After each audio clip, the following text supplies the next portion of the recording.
What up, what up, what up, what up? What's good, people? What is up? What is up? They went from the 4th level of hell and sent us down to the 7th level of hell. Why? Because then you got Kwanzaa pulling out her titties. The whore pulled out her titties. And these whore bags over here started feeling and fondling on her tits. What? I don't have it to do with you. Girl, you can go over there, rant and rave. Girl, you can shake all your rainbow bright hair all you want, dear one. I'm not doing this. I'm not doing this with you, dear one. I'm not doing this with you, dear one. I don't have nothing to do with you, and I'm done. Baby, you can scream my name from the rooftops from now till Jesus come back. I'm done after this. Introduced to Tick's meat. Do you see what I see?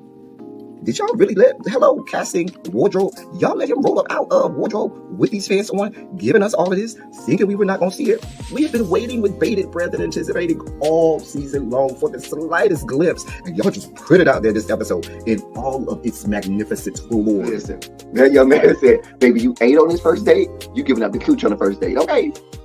Well, you gonna run me my coins. Run me my cooch or run me my coins. Run me my cooch or run me my coins. Run me my cooch or run me my coins. That's our new theme song. That is the new song. Listen, somebody need to put a beat to that. Run me my cooch or run me my coins. Run me my cooch or run me my coins. That's what y'all got going on. Called out Sandcastle. Sand, bitch. Ow. Oh my God, it was so funny, girl. Woo, baby, listen, let me tell you something. This shit started to turn into the precursor for some gay porn. That's what I thought it was. Because Big T is getting all, the voice starting to go deeper and get a little more wet and moist and sentimental and all this shit. And it was real gay at this point. Like, I thought the bitches was going to stop. I thought Lil Murder was going to turn Big T around and do him like he did Uncle Cliff and do the grease it up with City Lou and ran right in there. It's not a coincidence that Big T started off the conversation by trying to find out if Lil Murder was fucking Mercedes, which he found out he's not. It's also not a coincidence that he started talking about prison. Why? Because the bitches was probably fucking in prison. Uncle Cliff, you better go get your man. Big T got plans for that. Well, he had on look like something Big Bird vomited up or something like that. Like, I did not like it. That Big Bird couture he was going for, it did not work. Like the pastor of a gay mega church on Easter Sunday. Okay, it was way too much sequence. He had on way too much makeup. Baby, his face looked like Iyanla Vanzant's neckline. Okay, just way too much makeup, clumped in everywhere on his face. Get it together, sweetheart. Like, you're a big girl, so that gives you a whole lot of canvas. So that was a whole lot of makeup, honey. And Rico looked like he was auditioning to be one of the 3 kings, or he was auditioning to be the main character on Jesus Christ Superstar. Girl, Wayne, did you have on a blue thong or a blue G-string or something? If you did, I want to see it. If you up in my DMs, I do want to see if you have a blue thong or a blue, jock strap or something like that. I'd love to see it too. Anyway, but I liked it with the turtleneck. Now, Troy.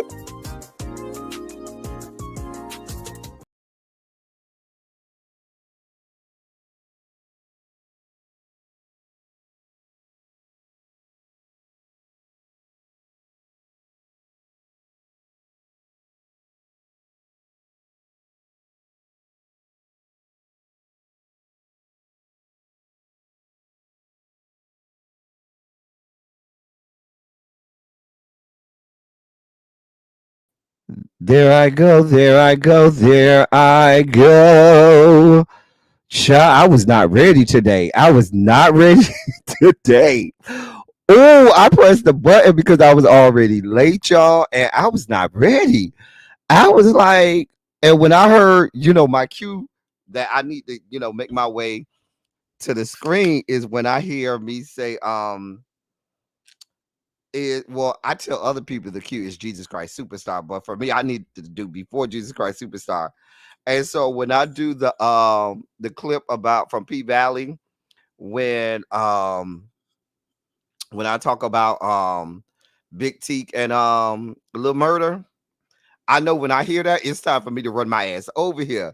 And baby, I heard it and I was in the other room. I was like, shit, bitch. Oh God, it's that bad, child.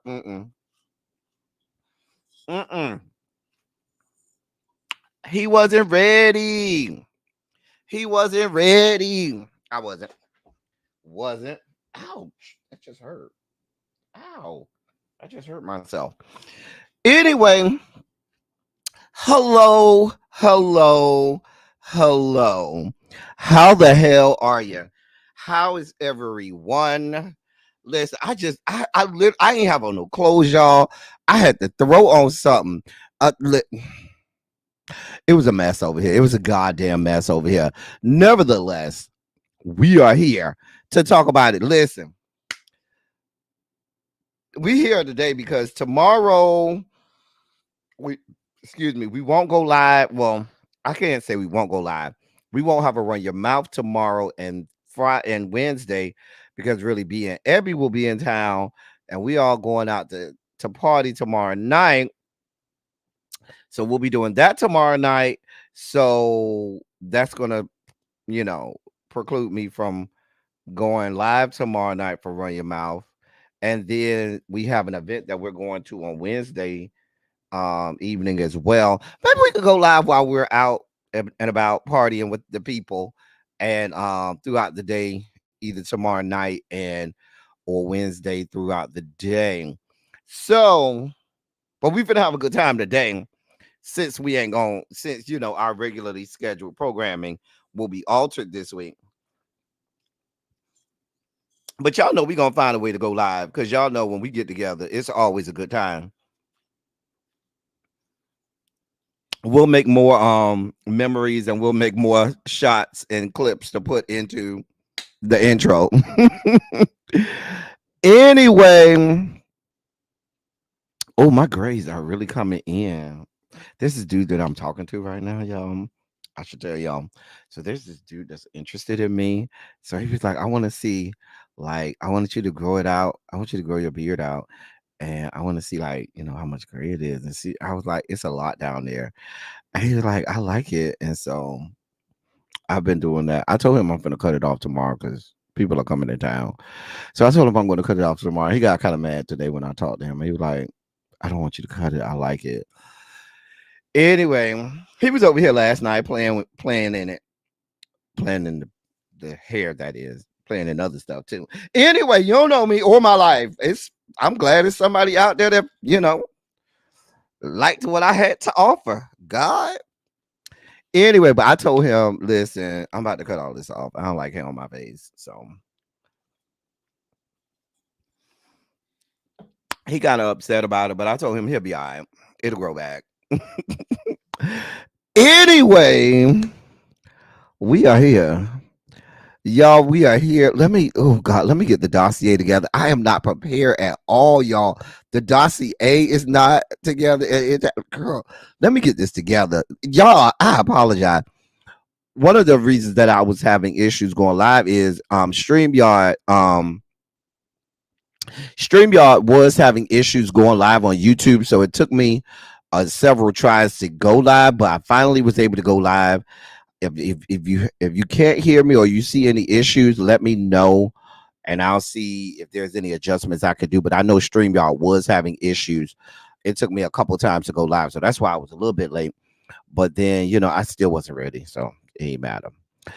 Anyway, let me say hey to y'all while we're here. Hey, Tracy W, Monk Chip, Nessa, Vo, hey, Cooking. Cajun, how you doing today, boo? Cassandra, Sharice, L Sid, excuse me. Happy belated birthday, Cajun. You weren't here, so we couldn't really celebrate you, but happy belated birthday. Hey, Gabby. Hey, L Sid. Montrez, what's good, bruh?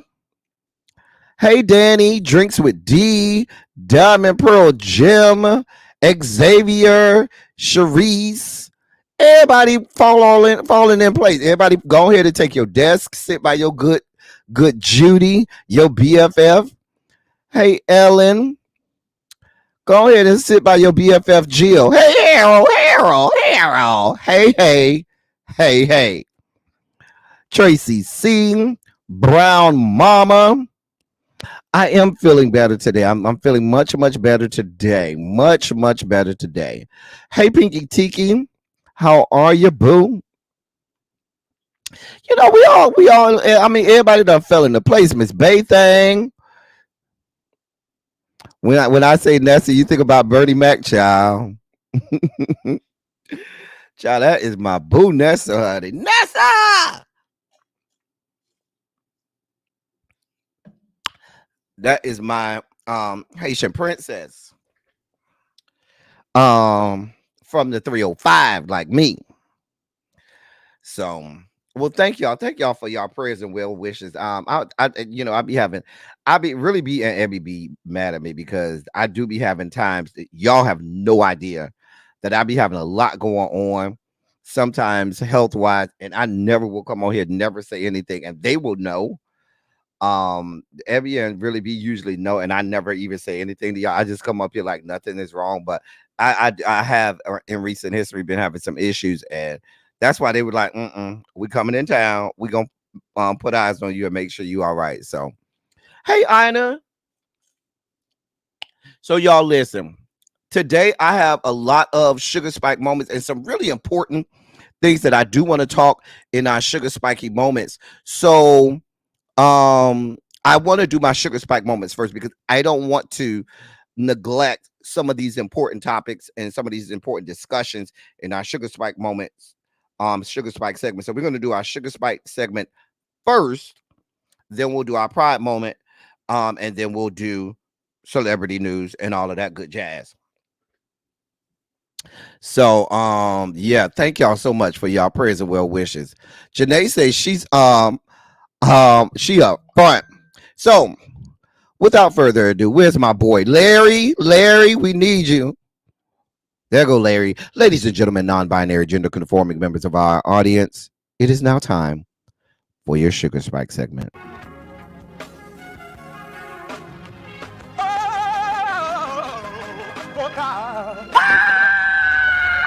You see, this is the part that I like. Major sugar spike. So I want to fight. Daddy gave,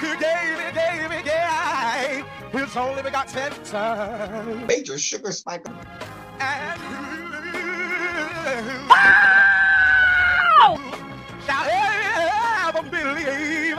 Major sugar spike. They shall not perish, but have everlasting life. Taste the biscuit. Jesus! I wish somebody help me. Jesus. So listen, we start off in the great state of Florida again. Yet again, in the great state of Florida.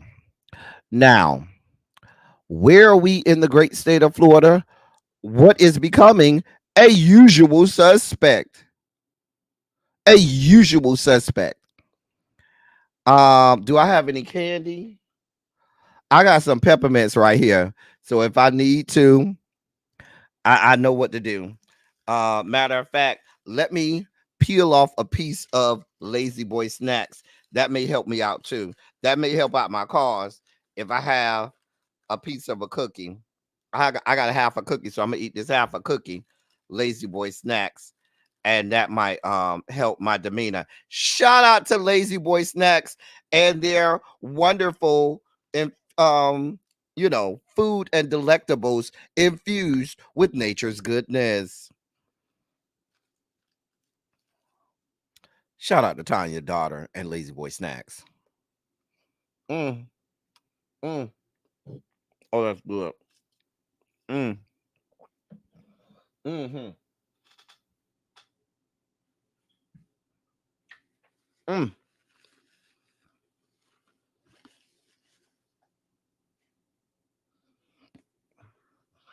I'm on, camera. I'm so sorry, y'all.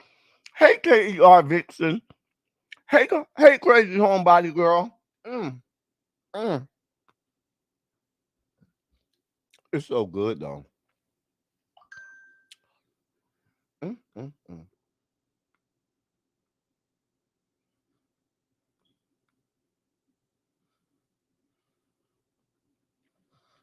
Okay. So we're in one of our usual places. We're in one of our usual suspects in the great state of Florida. We are in Okaloosa County. Now, where's Okaloosa County? It is up there in the Panhandle, specifically the Fort Walton Beach Crestview area over there by Eglin Air Force Base, that area. But closer to the actual Gulf. So we're talking Fort Walton Beach area specifically. Now, you may remember Okaloosa County. Yeah, Tallahassee is Leon County. Trust me, I know. Went to school there. Now, you may remember Okaloosa County. Last year, we reported on Okaloosa County Sheriff's Department where, remember, there was the man who was in handcuffs in the back seat of the squad car after being arrested, and an acorn hit the top of the squad car, and the man unloaded bullets into the squad car, saying that the man was shooting at him, although he was handcuffed in the back of the goddamn squad car and clearly could not have a fucking gun on him, because before they put you in handcuffs, they frisk you and make sure you don't have any weapons. And he was in the back of a goddamn squad car with his hands handcuffed behind his back. But magically, you thought he was shooting at you from the inside of the squad car, and all it was an acorn that fell on the top of his squad car. He unloaded 2 magazines. His partner got into it as well. She unloaded 2, and that was the whole situation. You know, thank God the man didn't die. But that was Okaloosa County. We should also remember, we just talked about Okaloosa County last month when the airman, Mr. Fortsum, got shot. Remember the black boy, from the Air Force that was in his house on his phone minding his business, and then the police came, was on the phone with his girlfriend, opened the door and shot him to death, and it was at the wrong apartment.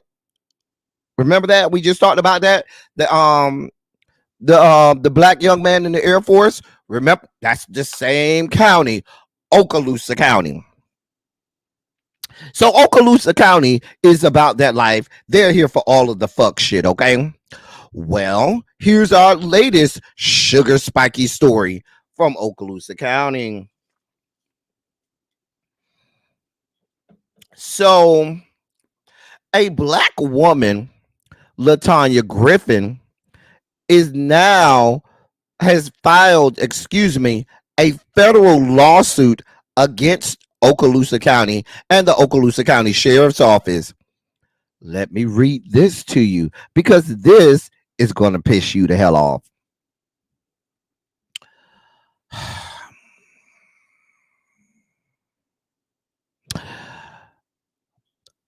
Okaloosa County has been sued for twice,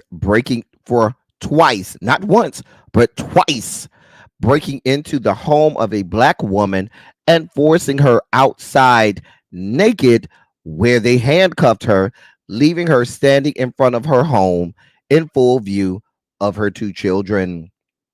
LaTanya Griffin was not even listed on the warrant served by Okaloosa County Sheriff's deputies when they used a battering ram to break into her home before dawn on 2 occasions in 2019 and 2020, rousing her out of her sleep and ordering her at gunpoint to walk out of her home in the nude, according to the federal lawsuit filed by Ms. Griffin last month.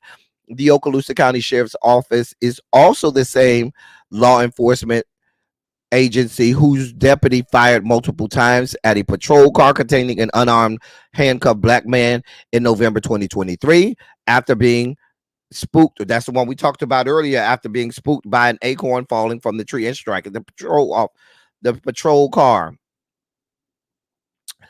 Griffin's lawsuit is the latest black eye for the law enforcement agency that oversees a population of 212,000 people. The family of Airman Roger Fortson, who was killed last month in a questionable incident, will likely also file a lawsuit after retaining attorney Benjamin Crump. The deputy in that case, Eddie Duran, has been fired. In Miss Griffin's case, though, deputies were searching for a man named Tony Streeter, who was wanted on charges of drug trafficking, firearms offenses, and arson, according to Northwest Florida Daily News. Tony Streeter has since been convicted and is serving a 30-year sentence. It is not clear from the lawsuit or the press releases issued by the Department of Justice what Tony Streeter's connection was to Miss Griffin's residence, but the only charges she ever faced from the two raids were two misdemeanors stemming from the second incident: possession of less than 20 grams of marijuana and possession of drug paraphernalia. But those charges have been dismissed. Online court records show the only other brushes with the law Miss Griffin has had in the past have been over traffic violations and evictions, but those were mostly civil matters. Griffin's lawsuit names Okaloosa County Sheriff Adam Aiden and now retired deputy named Grady Carpenter, who oversaw both the raids. A spokesperson for the sheriff's office told outlets that Sheriff Aiden was not sheriff during those two incidents and therefore unable to comment. The lawsuit states, here's a statement that was made to police outlets. And this is from that statement says, quote, to know an individual is unclothed or totally naked, not once but twice, and then you just kind of bring them out of their dwelling into a public place for people to have access to their appearance, is just unspeakable, end of quote. And that comes from Ms. Griffin's attorney. The lawsuit states the first incident took place on August 29, 2019, and the second incident took place on May 28, 2020.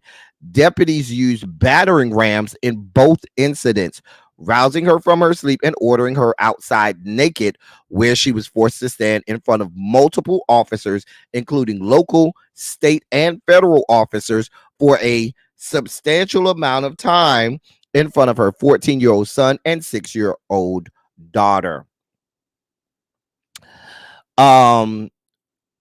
According to the lawsuit, quote, the seizing Okaloosa Sheriff's deputies eventually placed a tank top over the plaintiff's head, providing partial covering but not concealment of her genitalia, end of quote. She is Miss Griffin is seeking damages of more than $1 million. Listen, not once, twice, y'all don't force this woman out of her house butt ass naked for all the world to see. There's a special place in hell for these people in Okaloosa County law enforcement. Y'all got some real fuck shit going on over there. Run that woman her coins. Run her coins. Whatever amount they give her ain't enough. It ain't enough. Whatever amount they give her is not enough. Listen, if you black and you stay in Okaloosa County, I'm telling you, you might want to reconsider. Maybe it's time for you to make a move. It may very well be time for you to say, you know what? I'm good off this. That's just crazy. I'm just saying. I don't know. First of all, the lady probably does like many of us. She might sleep naked. You know what I'm saying? A lot of us, when we go to bed, we're not trying to have no clothes on because we don't need all them restrictions. Either one, we don't need all them restrictions, or two, we need whoever we in bed with to have easy access. Okay, let's just be clear. So, if I'm in my bed, sleep in the middle of the night, all of a sudden remember, there was a battering ram involved. So they, bust the door open. The lady, jump up, but like, wait, what's going on? She got kids. And you got a bunch of law enforcement just bust up in there, local, state, and federal. You're probably talking about a dozen or more people. Oh, girl. Run that woman her coins. First of all, The lady's name is not even on the warrant that y'all have. The lady's name is not even on there. It's clearly a man's name. So even if that was the case, y'all bust up in there. Maybe y'all was told he was there. Y'all bust up in there. When y'all see that this woman ain't got on no clothes, nobody thought to say, hey, ma'am, do you have a bathrobe or something you can put on? I know we just bust up in here, but clearly it's Mr. So-and-so here. He's not here. Okay, great. Can you stand over here in the corner, or can we get you a bathrobe and we can sort this out over here? This is the fuck shit that I'm talking about. Because all of the, first of all, I just don't think it should be legal for law enforcement to just bust in your house at all. Not without saying anything, not without identifying themselves, not without, hey, knocking on the door, say, hey, sheriff's department. Knock, knock, knock. Hello, sheriff's department. Giving you a chance to come to the door and see what the hell is going on. But too many times, law enforcement busts in the door, guns ablazing, with reckless abandon. And if any sudden move, people end up dead, people end up maimed, people end up being like this lady, thoroughly embarrassed in front of their children, unwarranted and unjustified. And then law enforcement just goes about their business like nothing happened, and whole lives have been changed. Entire lives end up being fucking changed, and these hoes just walk away and go back to work like it's nothing. All right, on to the next one. Monkship, they did have a warrant, and that woman's name was not on the warrant.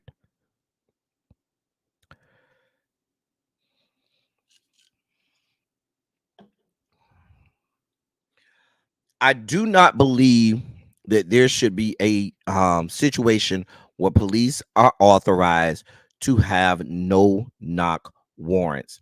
I don't care how egregious the situation is. I don't care if you're looking for bin Laden. Baby, do better with your policing and your casing out the scene, because here's the deal. You know you're going to come before they come. So you know you're going to come in enough time to where even if you go to the door and say sheriff's department, you could have people placed all around the yard. So if they try to make an escape through the back door, side door, window, you already got people in place to go ahead and apprehend them. But I don't believe that you should be allowed to just say, hey, we just gonna bust in here, no knock. No, ma'am. Too many people have ended up dead. Too many lives have been irreparably damaged. Just a mess. Let me move on before I get triggered. I'm spiking out almost. In politics news, I haven't done a politics of it all in a few weeks, and so it's going to give me great satisfaction to talk about this bit of politics. All of my politics aficionados who come over here to discuss, dissect, and break down some politics, we about to do that right now. Let's get down to some politics. We talking Democratic politics. Oh, it's about to get juicy and spicy up in this piece. Let's get down to the get down like only we know how. So let's talk about the two people you see on the screen.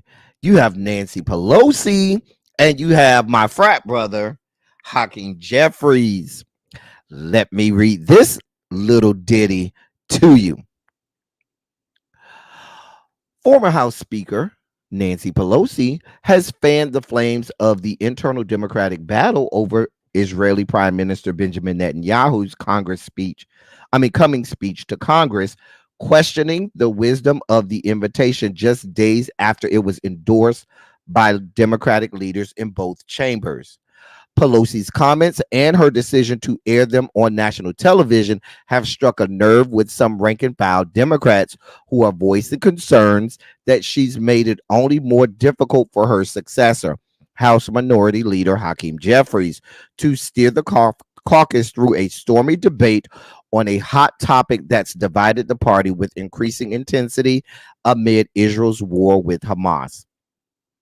Quote, I was disappointed because I think it does make things more difficult for our leadership. They made a decision. The decision was a tough one, and we usually hang together.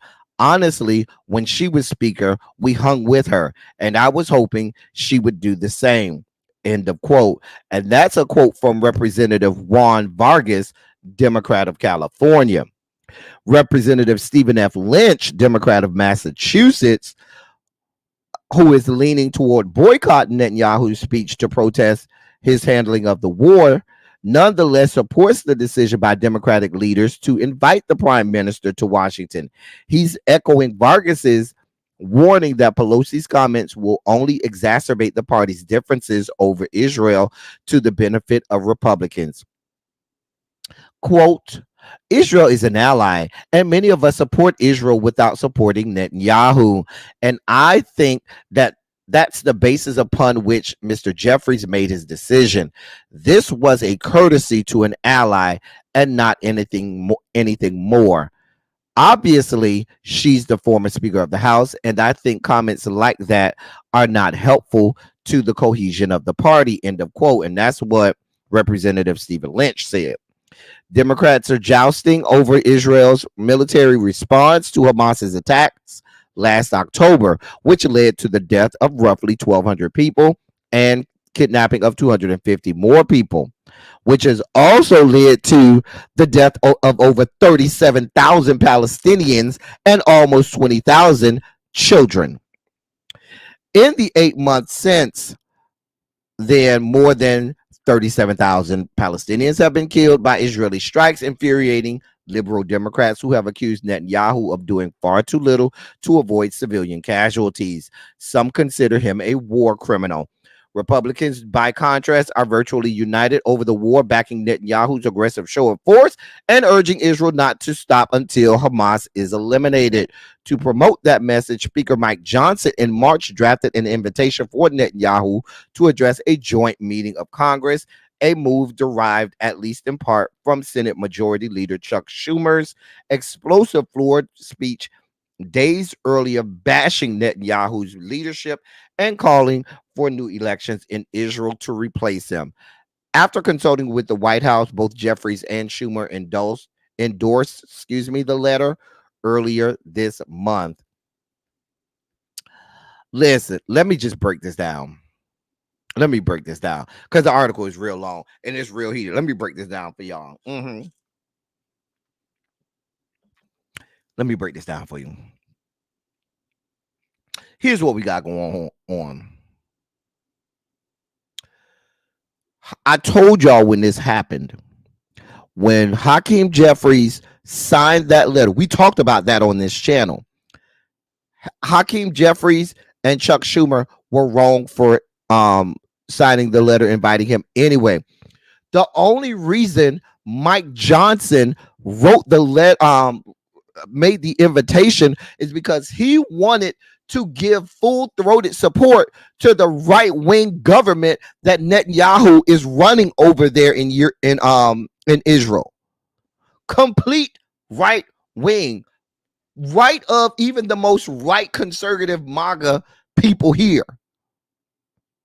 Mike Johnson wanted to give full-throated support to ending anything related to Palestine, ending to full takeover, okay, of Palestine and the West Bank, mind you. This was occupation from the beginning, and Mike Johnson wanted to give full-throated support. So when Chuck Schumer got his ass on the floor of the Senate and rebuked Netanyahu and his government, Mike Johnson said, "Oh no, the fuck you want?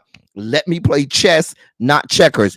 I will invite Benjamin Netanyahu, the same racist ass Benjamin Netanyahu who is racist and discriminatory to former President Barack Obama the last time he brought his ass to do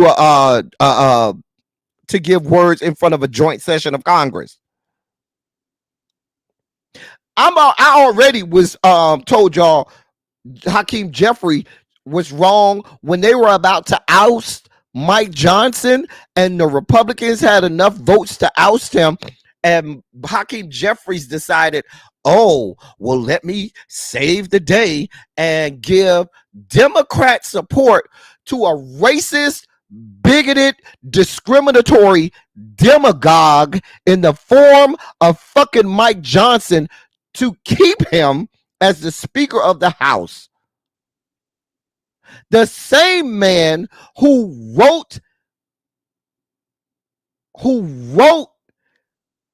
censures for members of your party, the same man who is voted at every turn against anything that supports your principles as Democrats or what your constituents want. Let's just break that down, Hakeem, because this is where you just messed up. Let me just break that down. So, y'all mad at Nancy Pelosi because she said, I'm not here for this.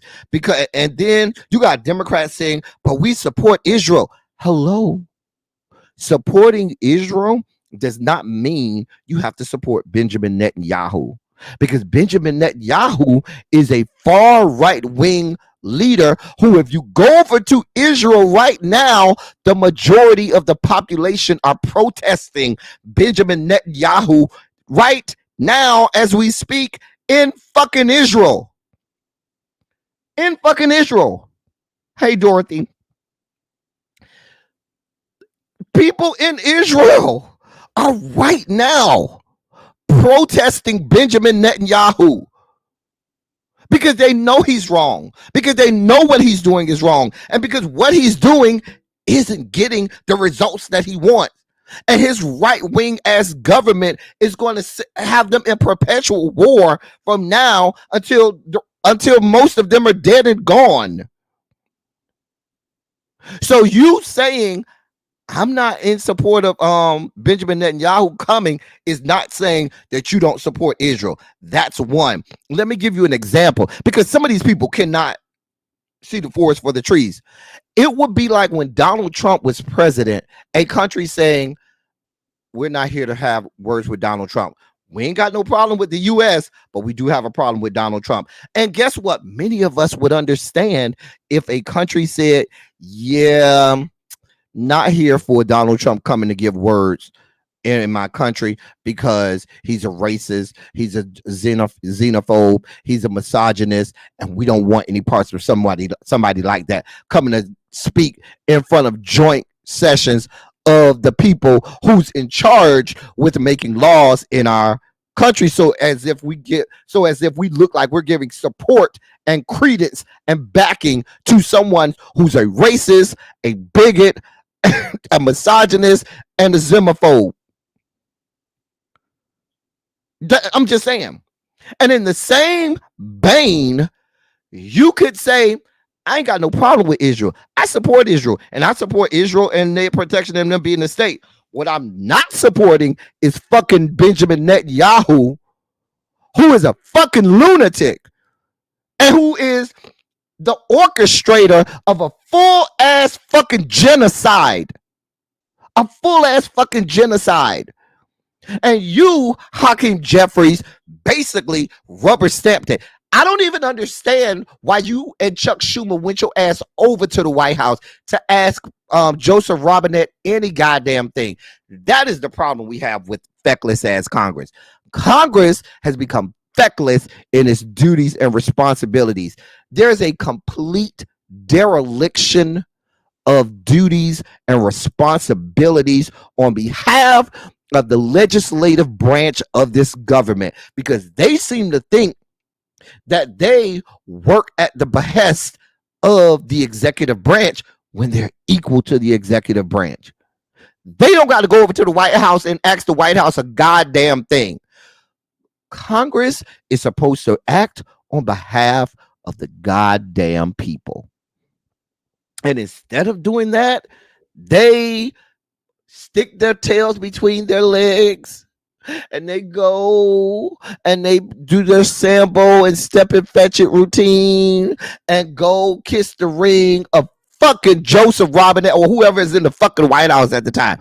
Why are you going to ask him anything?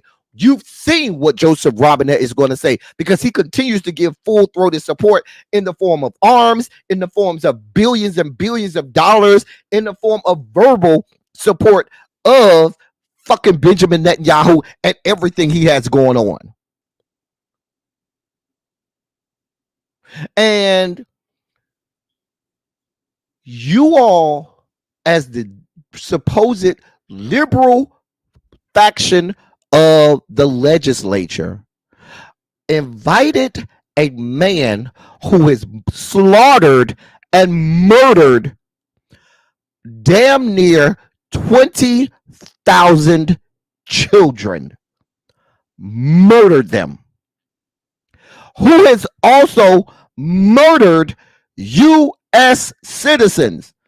Yes, we're talking, this man okayed the murder of U.S. fucking citizens who went over there to help aid and assist people who were starving to death. Innocent people who are fucking dying in a fucking genocide. And it wasn't good enough for those people to die. They said, oh, it's U.S. citizens over here trying to help them. Well, let's kill their ass too. That's the man that you want to sit over here and invite. Here, mind you, the genocide notwithstanding, what you've had going on over there in the Gaza Strip and the West Bank, mind you, in the last 15 to 20 years is equal to fucking apartheid, the same apartheid that we've seen all over the world in several other countries. That's why you had South Africa, which was one of the first countries that came up and said, yeah, let's go before the ICC, because this is apartheid. We done been through apartheid. We know what the fuck this is, and yeah, that's what this is. The ICC has already called and convicted Benjamin Netanyahu of war crimes. And what does the U.S. government does? You rebuke the ICC because they said that he committed war crimes. You people are fucking lunatics.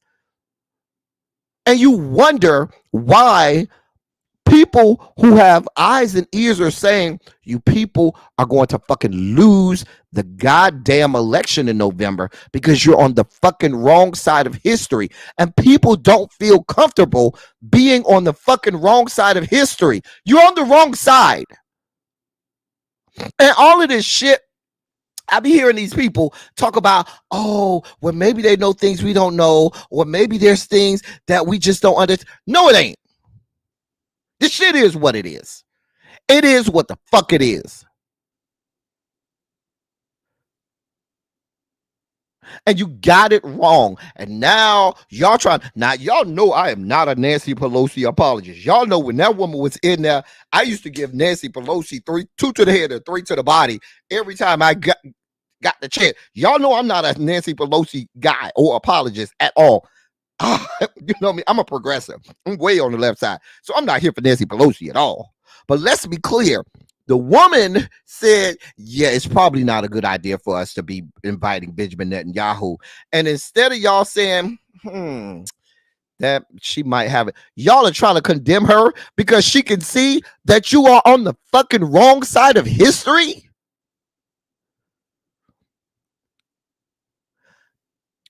Hakeem Jeffrey, you come from the political tree and lineage of Nancy Pelosi, whether or not you want to admit it. You are part of the leadership team. So before you went your ass over there to Joseph Robinette, you probably should have asked Nancy, hey, Nancy, you were just speaker. What would you do in this situation? Because the one thing you can't say about Nancy, when the chips fell, Nancy always got everybody to fall their ass in line. One thing Nancy could do is Nancy would get her ass up and all the Dems will fall in line whether or not they wanted to. And you don't seem to be able to command that kind of leadership, Hakeem Jeffrey, because you keep having fucking missteps like this, because you keep doing things that put you on the wrong side of history. And if people follow you, put them on the wrong side of history. You're not even listening to the entirety of your caucus. You're not listening. I'm sorry, y'all. I done had a whole moment. Girl, I done had a whole moment over here. Let me breathe. Girl, let me fan myself and breathe. Oh, I'm sorry, y'all. I told y'all I need to do my sugar spike moment first today. I knew I was gonna have some moments today, but I felt that thing, man. I ain't been able to talk politics in a while, too. Y'all know how I get when I talk politics. These people are on the wrong side of history. The wrong side of history. The wrong side. I am Harold. I gotta regulate my sugar levels over here, honey. Let me take another piece of this. Maybe some more of this edible from Lazy Boy Snacks to help me, calm down.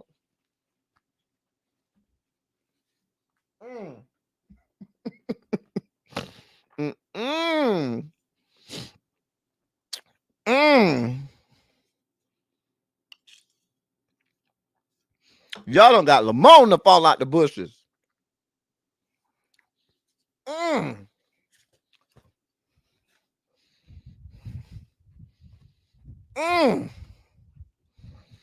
And we over here rooting for you, Hakeem. Rooting for you. See, this is the stuff that people don't want to talk about. All people want to talk about today is, and we'll get there, is Bishop Whitehead, Fat Joe, and his fuck shit. Some of this other stuff that don't matter. We got people dying over here. And you inviting the person that orchestrated a whole genocide over here with open arms. Because as soon as he get up there, you're going to stand up, applaud him, and cheer as if it's Martin Luther King at the Lincoln Memorial giving the I Have a Dream speech and shit.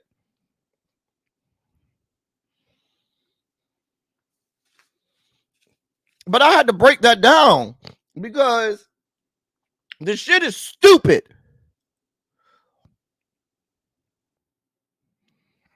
It's just stupid.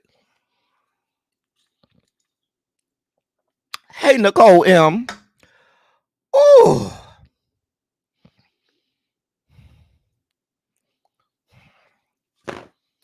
Lord, I done had a whole sugar spike over here. Ooh. That had a whole spike. I mean, it's just dumb. It's so dumb. And y'all over here mad at Nancy Pelosi. And Nancy Pelosi done got it right for a change. I'm just saying. Y'all have scores of people all over the country that have written you off as a Democratic Party. That doesn't mean that they're going over there to vote Republican. But what that does mean is they may sit November out. They may sit November out and say, because for all of the talk that you give Dems, y'all talk a good game, but when the fucking rubber hits the pavement, what the fuck are you doing? What are you doing? What are you doing? Because let's remember, when you had control of the House, control of Senate, and the White House, what did you do? You couldn't even get the George Floyd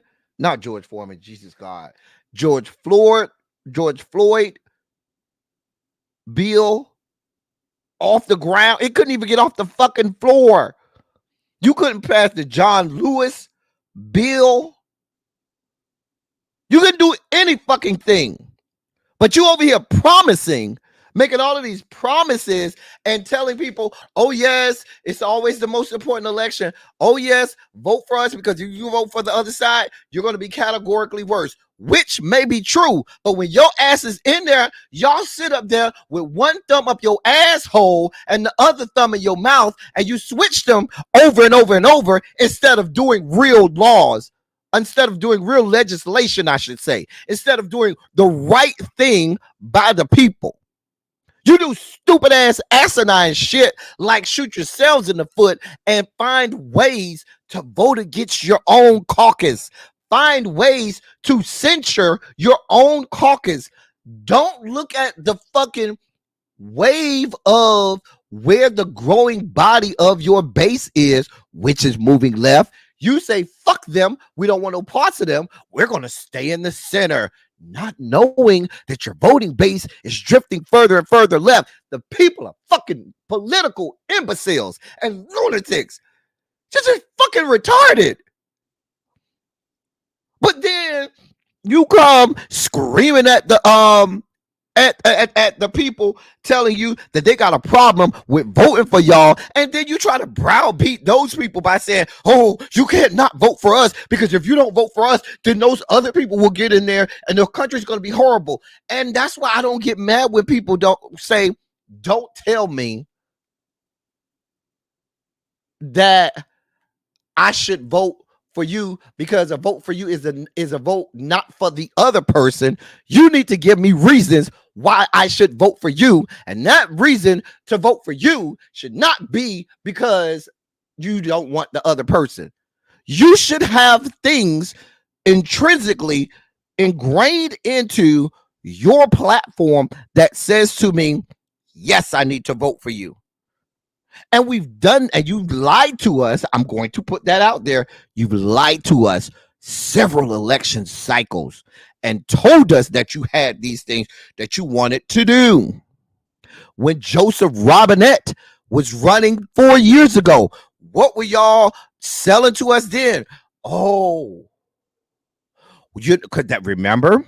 That was right after BLM. That was right after George Floyd and Breonna Taylor. Oh, we have the George Floyd police reform, law enforcement reform bill. Oh, John Lewis just passed. We're going to pass the John Lewis voting rights bill because the fucking United States Supreme Court just gutted the goddamn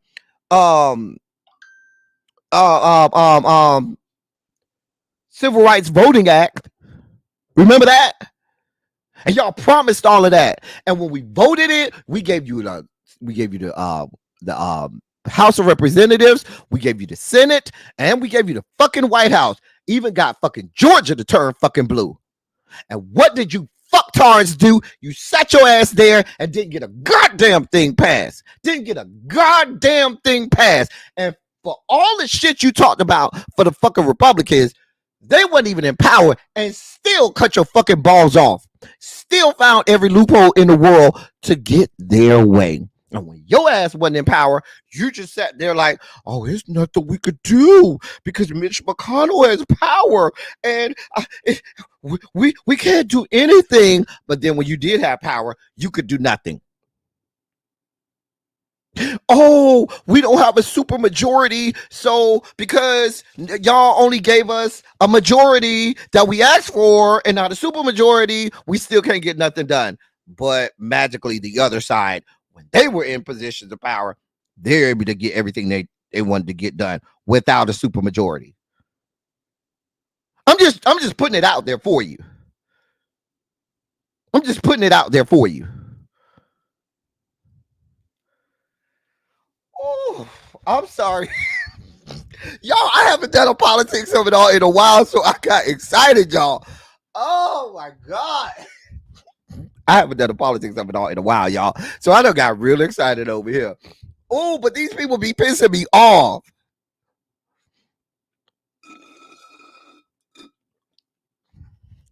Jesus. Child. It's just a mess. It's just a fucking mess. A mess. And I don't believe and to all of those people, because there's a faction of them that's always like, oh, how can you be a Democrat and criticize the Democratic Party at a time like this? Fuck you and fuck your life. Because you're not going to tell me that I'm going to vote these people in, and then once I vote them in, oh, I can't say anything bad about them. I can't call out the fuck shit that they're doing. I can't tell them when they're wrong. What the fuck is that? That's not how this works. You do not get to tell me that I voted these people in and I can't hold their feet to the fire and I can't hold them accountable, that I'm just supposed to sit back and just let them do whatever and just okay it and rubber stamp it and green light it and just be like, okay, that's not how democracies fucking work.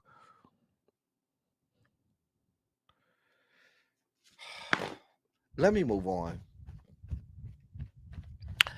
Ooh, that was I was supposed to spend 2 minutes on this story. I've been 15 to 20 minutes on just this one story.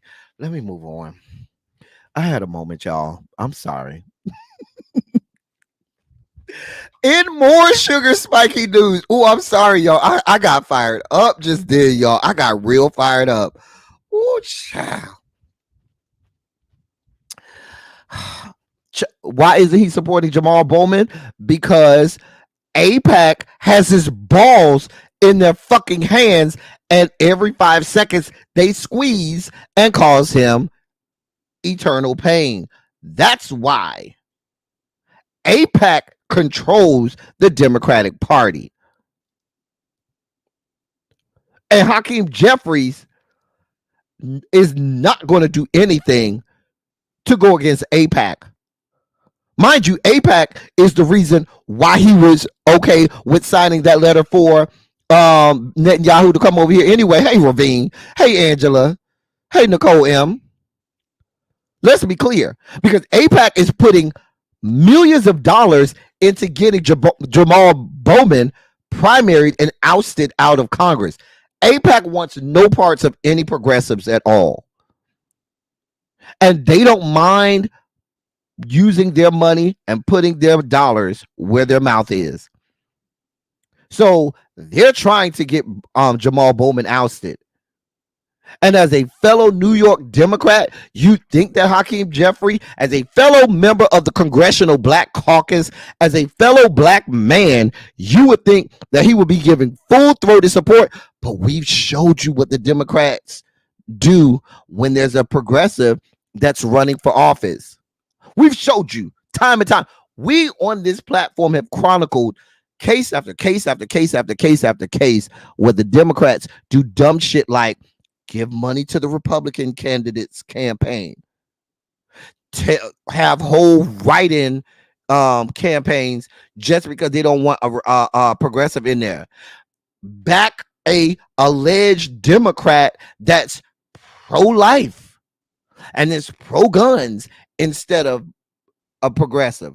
That's what the fuck we got going on.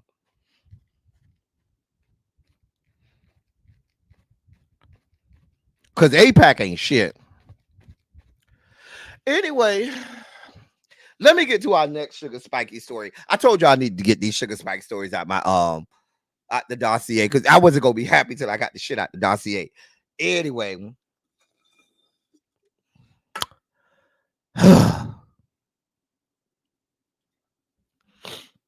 Exactly, Cymera. Exactly. Hey, Janae. Because that's why I say these people are fucking retarded ass dipshits that are running the Democratic Party. In our next sugar spiky story, I'm trying to go on. I'm trying to move on. I'm only 2 fucking stories in, and I got 1,000 more stories. Oh dear God. We reported on I'm already an hour in, y'all, and I done got through 2 stories. I done spent like 30 minutes on that last story. That took me like 30 minutes. That took like 30 minutes out of me. But I had to give y'all that. Because the shit, we haven't done our politics of it all in a minute. And I felt that thing. I felt it. You know, I was spiking, y'all. I was spiking. Okay, so for those of you, put a 27 in the chat if you were here on Saturday for Silly Saturday. Put a 27 in the chat if you were here for Silly Saturday. Please, if you would, ma'am, sir, if you were here on Saturday for Silly Saturday, put a 27 in the chat. Y'all see I need to take another bite? Let me take another bite. You know what happened, y'all? I did not take my water. Y'all know I have been taking my water at the hey David Clay. I have been taking my water at the beginning of every live. So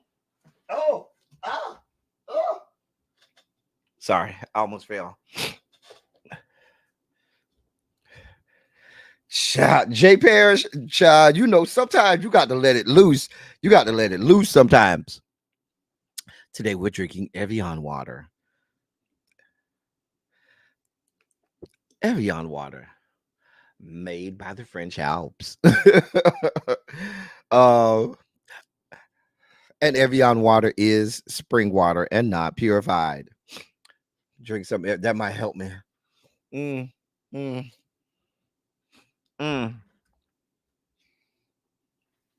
Okay, this is my last piece. Y'all ain't gonna have me climbing the wall. I'm only taking one more piece of this cookie. Y'all ain't gonna have me climbing the fucking walls. Talk about take more of the cookie. And next thing you know, I be climbing the goddamn walls. I be climbing the damn walls. Y'all gonna be over here looking at me crazy. The cookie finally hit, and I be over here calling Jesus over in the corner in the fetal position, rocking back and forth. Y'all be going. I be over here going through it.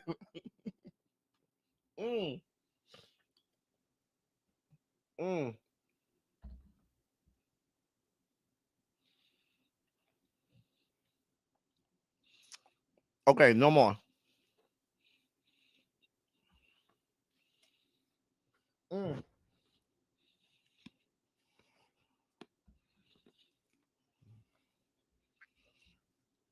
Anyway, shout out to everybody that was here on Saturday for Silly Saturday. So, this is an update to a story we did in the Sugar Spike segment on Silly Saturday.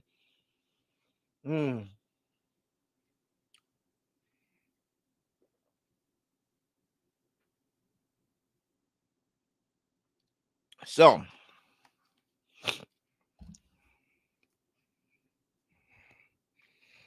on Saturday, we talked about the Title IX decision that came down, and that allowed 4 states not to enforce the new Title IX provision that protects transgender, that protects not just transgender but LGBTQ plus children or students, I should say, in K through 12 as well as in college. Well, that was just 4 states. Well, now today, a federal judge in Kentucky also blocked that same Title IX rule for 6 additional states. So now, and that came down from U.S. District Judge Danny C. Reeves. And he referred to the regulation as, quote, arbitrary in the truest sense of the word, end of quote, in granting a preliminary injunction, blocking it in Kentucky, Indiana, Ohio, Tennessee, Virginia, and West Virginia. So that's 6 additional states. The 4 original states that got it blocked were Idaho, Louisiana, Mississippi, and Montana. So, and remember, we talked about there was, I believe, 26 states total that had filed to be able to not have to follow that Title IX, the new rule that falls under Title IX. And we broke it down on Silly Saturday. I'm not going to spend a lot of time on it, but I wanted to give you that update that, you know, even today, an additional 6 states were added to that, and I'm sure the other that makes 10, so that there's about 16 others. I'm sure those are shortly coming, which means that this is probably going to end up at the Supreme Court. And if it does end up at the Supreme Court, you already know how that's going to go. You already know how that's going to go. Anyway,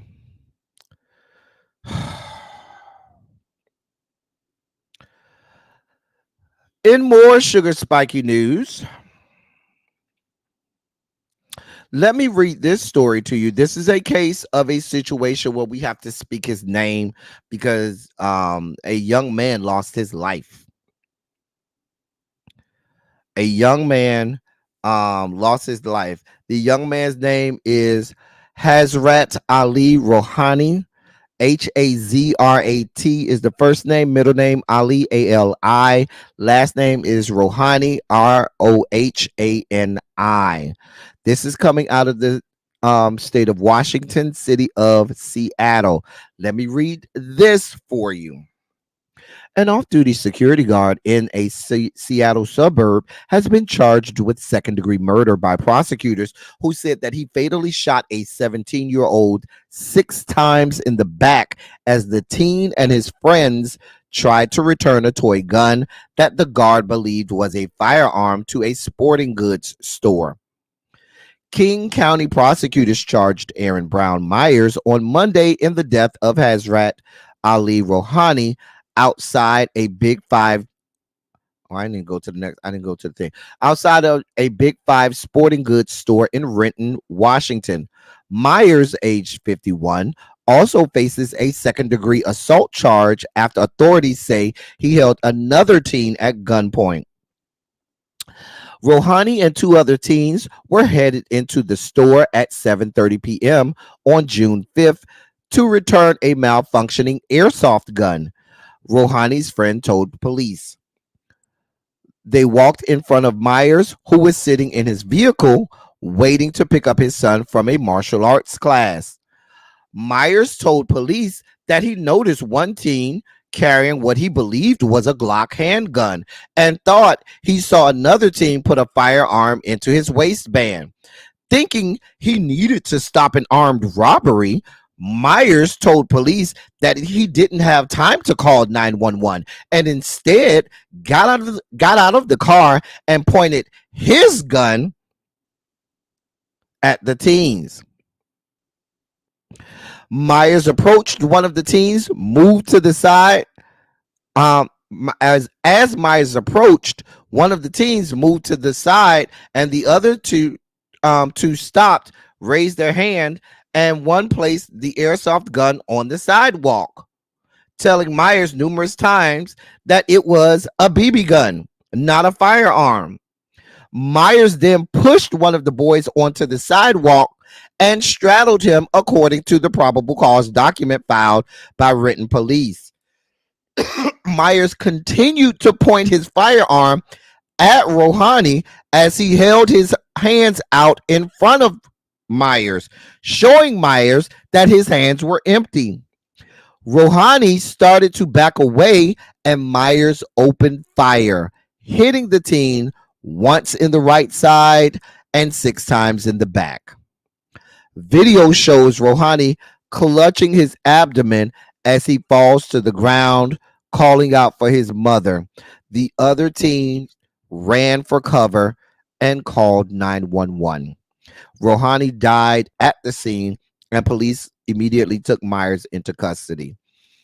Myers' lawyer, Michelle Scudder, said in an email that Myers sincerely believed he was witnessing the beginning of a violent crime and wanted to stop it before anyone got hurt.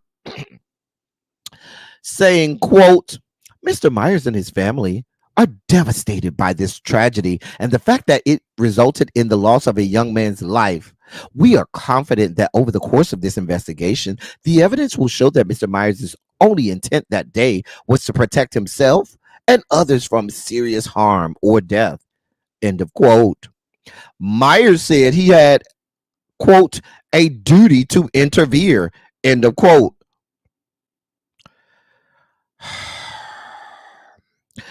King County Senior Deputy Prosecuting Attorney Lauren Burke said in the filing, quote, the defendant failed to take the obvious step of securing the toy gun rather than assaulting the teen who carried it, end of quote.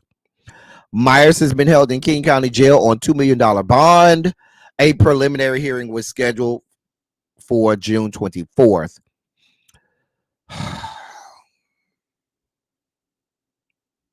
Y'all see what this is, right? I don't need to read no more. I don't need to read no more. Oh, I forgot this last part. Mr. Myers also has a history. He had tried to intervene in what he thought was a crime back in March of 2022 as well. He called 911 and told police he saw a person on a bicycle pointing a gun at people. He followed the person to a store until police arrived. Officers determined that the person did not even have a gun and posed no threat to anyone.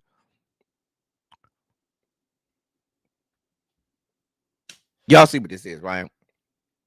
Y'all see what the fuck this is, right? Y'all see what this is, right?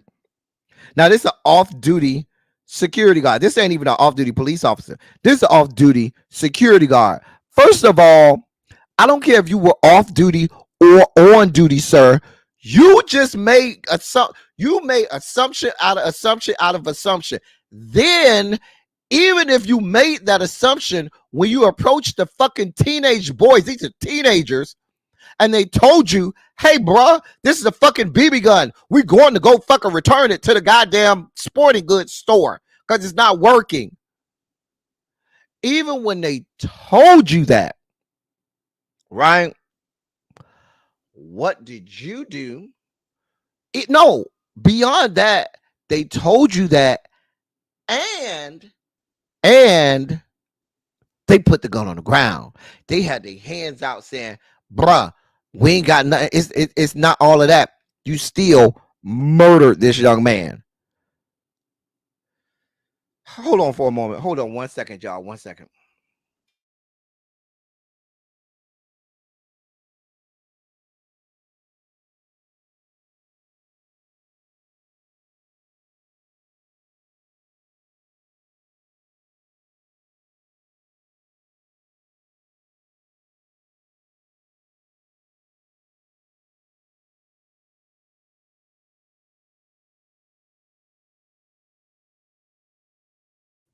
Hey, y'all.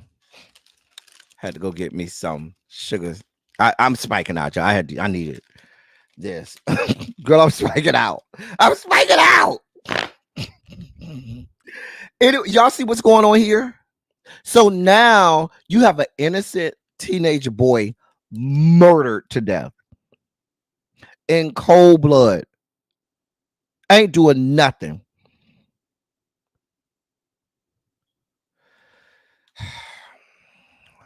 Once again, the young man, the young man who's died, his name is Hazrat Ali Rohani.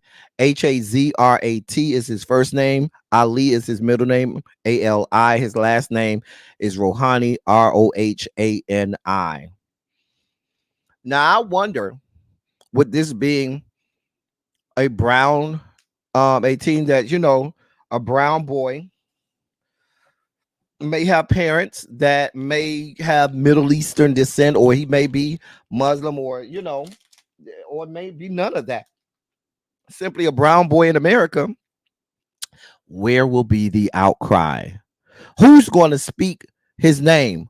Who's going to scream from the rooftops that justice needs to prevail here? Who's going to do that?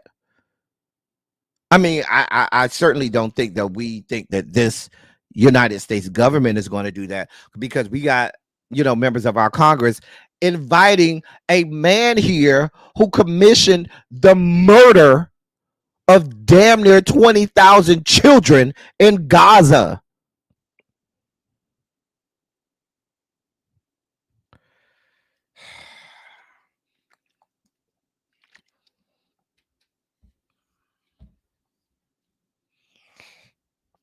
I got to move on. In our last Sugar Spiky story, thank you, God of mercy, God of love. It is giving George Zimmerman. I don't know. Y'all know on this channel, we try to give you stories and speak about things that you may not normally hear on local media or things that just, fly under the radar. So hopefully this story does gain traction, because stuff like this happens all of the time and we just never hear about it. And we definitely need to speak out about this, because white people across the country are murdering black and brown children all over this country. All over this country. Too many families have to go to funerals and mourn the unjust, unlawful murders of their family and loved ones, because of some renegade fucking vigilante who wants to, be that guy. So what the fuck we got going on? People who think they're Batman, Bruce Wayne in their own mind. People who want to be that guy.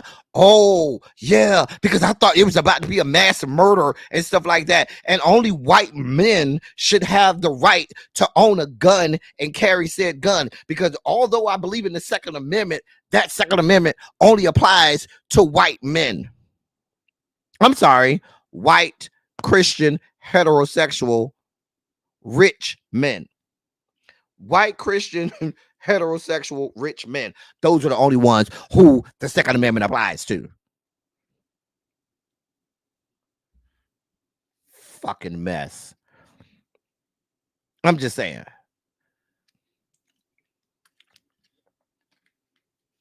Thank you so much, everybody who's in here rocking with us.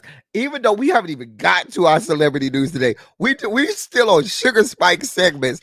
That y'all are still in here rocking with us. We got 50 plus people in here. Thank y'all so much for sticking over here with us. If y'all are enjoying today's content, please hit the like button. If you're enjoying our content here today, please put a Shondo in the chat. Everybody who's having a good time, put a Shondo in the chat. Even if you're in the bushes, consider coming out of the bushes, putting a hashtag Shondo in the chat, and letting us know that you're enjoying yourself. We like when people come over here and enjoy themselves. Yeah, go ahead and hit the like button. And if you're new here, subscribe. We do beautiful commentary like this all the time. All the goddamn time over here. Okay. All the goddamn time. This is what we do. Hey, China Black. Thank you for popping out the bushes. Let me go ahead and drink some more of this before I spike the hell out.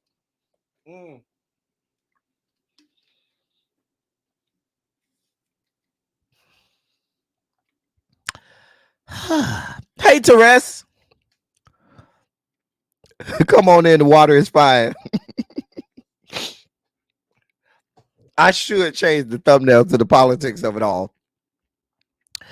In our last Sugar Spiky story of the day, I want to make this big so y'all can really see what's going on here. Matter of fact, let me make it the whole screen. So I want y'all to take a look at this. Take a look at this picture. I just want y'all to take a good look at this picture. Take a look at the picture. Look at the audience, y'all.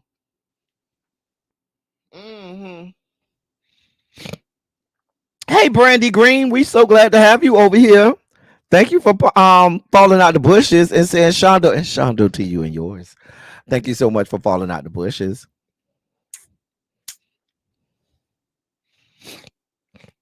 Gabby said I left a couple times and came back, and you are going crazy. Gabby, it was that story about the Democratic Party that started it all. That's the story that sent me over. It's a room it looked like a room full of white people, right? Well,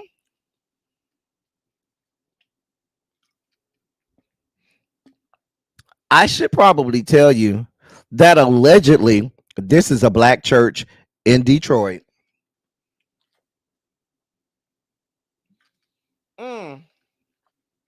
I'm leaving the picture up here so you can look.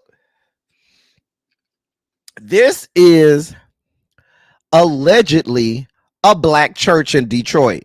Let me say that again. Allegedly, let me say this for yet another time. This, ladies and gentlemen, is a black church in the great city of Detroit. Oh, yes. And your former president, Donald John, went to this black church yesterday campaigning. Okay. Now, oh, yes. This is a black church. Now, and that's the thing. Everybody's like, wait, a black church where? Because the black churches I know, they ain't got that many goddamn white people. Now, if you told me it's a mixed church, non-denominational church, that'd be one thing. But you telling me, oh, this a black church in the city of where? Detroit, where some of the greatest gospel music this side of heaven has come from? You talk about people like Vanessa Bill Armstrong from Detroit. Hey, Retha, the Winans family, the Clark family is all from Detroit. Baby, some would call it the holy see of gospel music. But they're alleging that what you see here is a black church. Now, and Donald Trump went there to campaign. Now, maybe on a regular Sunday it is. But when Donald John goes, what ends up happening? White people come in droves. Oh, let me let you hear. Let me set this up. Let me let you hear.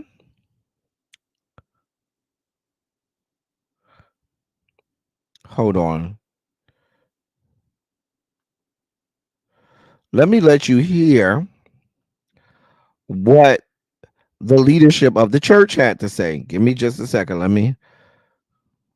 All right. Because I want you to hear this.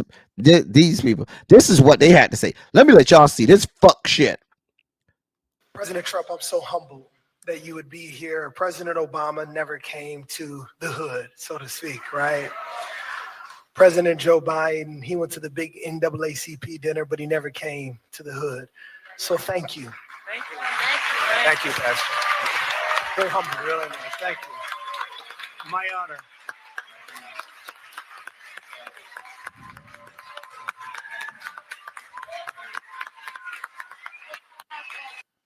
President Trump, I'm so humbled that you would be here. President Obama never came to the hood, so to speak, right?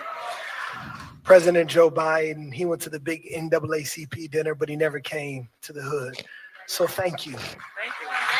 Thank you, Pastor. Very humble, really nice. Thank you. My honor.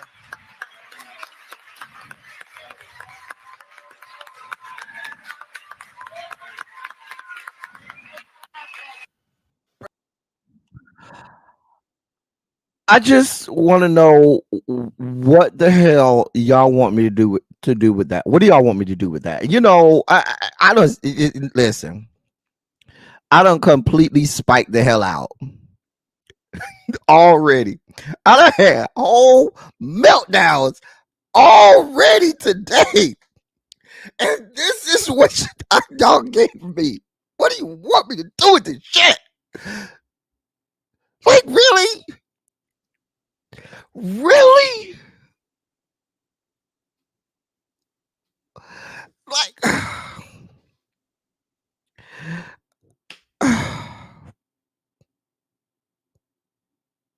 this is the right, Miss Bay. It's just a proverbial hashtag ABC. A bitch just came. A bitch came. I just came. What do y'all want me to do with this? The name of the church, so y'all can go investigate, is it's in Detroit. The name of the church is, I looked at it. Oh, it's 180 Church. That's the name of the church. 180 Church. That is Pastor Lorenzo Sewell.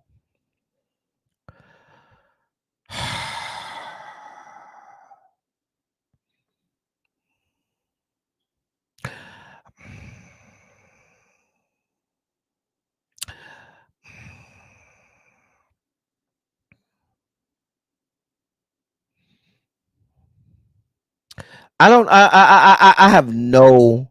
I'm sure President Obama is somewhere in his living room. Like, what the fuck do I got to do with this? How the fuck I get in this shit? Y'all always dragging President Obama out here. Like, what the fuck do I got to do with it? Let me see if I can find the website of this church. Let me look. 180 Church. Okay, I found it. 180 Church. See if they got a website. They do. Let's look. Hold on. We found the web. Let me show y'all what I found. Hold on. Found the website.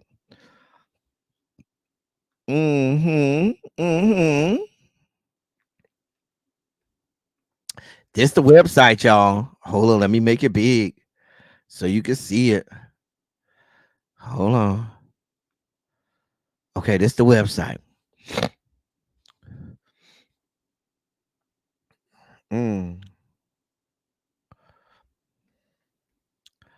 This is in Detroit, Michigan. That's the pastor, his wife and kids, Lorenzo Sewell. Okay. Because I need more information. Church and leadership. Let's see. That's the pastor. You don't look like that no more. He done lost some weight. He got more hair now. See what we know. Lorenzo Sewell was born and raised in Detroit, Michigan. He grew up in a physically and verbally abusive home. Why is that in your first line? Sir, why in your biography as a pastor? Wait a minute, sir. Wait, let me make this big for y'all so y'all can see it. Why for, sir, in the very first line, of your your biography or your little blurb about who you are, is that there? Spiritual gangster Miss Tanya said, where is this church at? Because I'm from Detroit. I ain't never heard of it. Hold on, Tanya, let me give you the address. Let's see. Where's it at? See if they got the address. It's located at, hold on. Well, where is it at? Oh, 13660 Stansbury. And that's in Detroit, Michigan.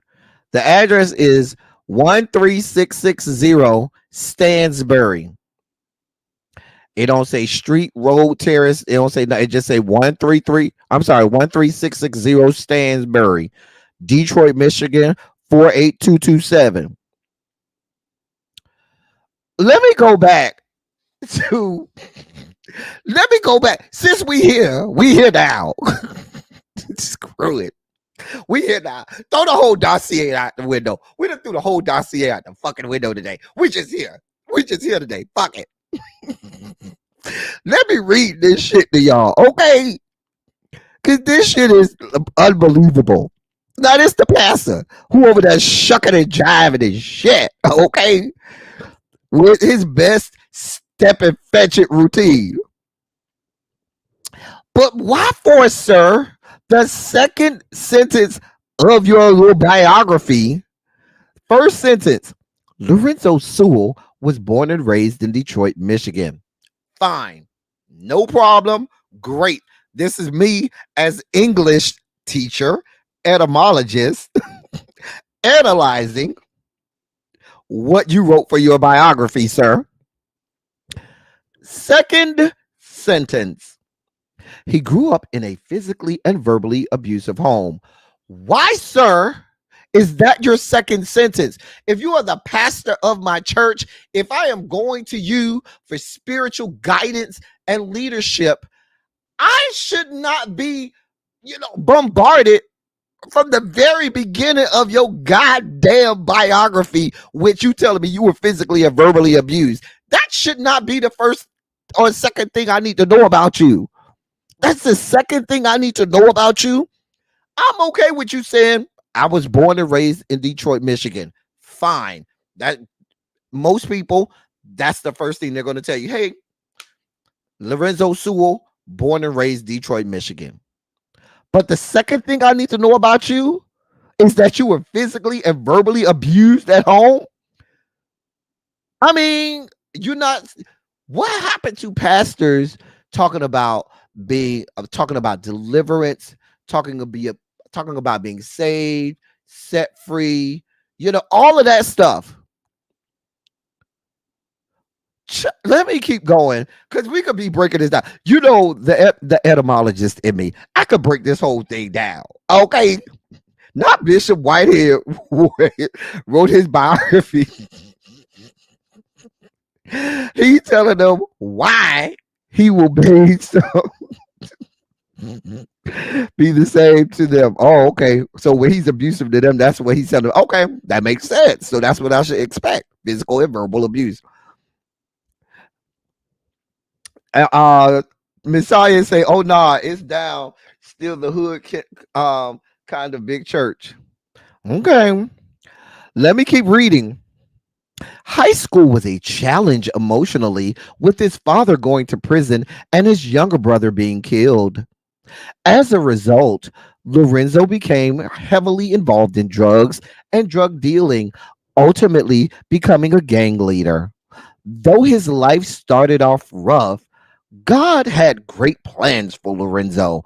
On April 18th, 1999, during his senior year at Fraser High School, he had a Damascus Road encounter with Christ that set his heart on fire. In January 2019, Lorenzo became the lead servant of Evangel Ministries in Detroit, a thriving urban congregation with a heart of gospel-centered service and discipleship. Lorenzo came to Evangel from Woodside Bible Church, where he was the lead pastor for the Pontiac campus. Lorenzo also served as the director of the Dream Center of Pontiac. Now, wait a minute. Lorenzo. Now, wait. Hold on. Let's back up. You done told us about your physical and verbal abuse.